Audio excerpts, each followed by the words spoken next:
अपने होलो तोर परिवारवा यारवे हलाल हो गेला।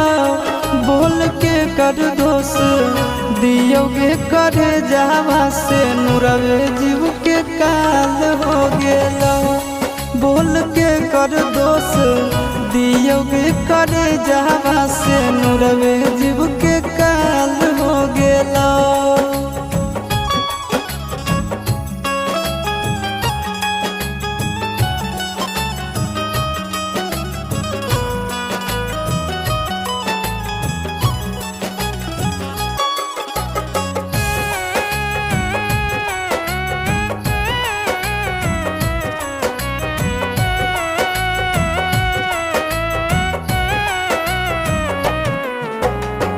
ससुरा के लोगवा हंसौ नहीं हर के लोग।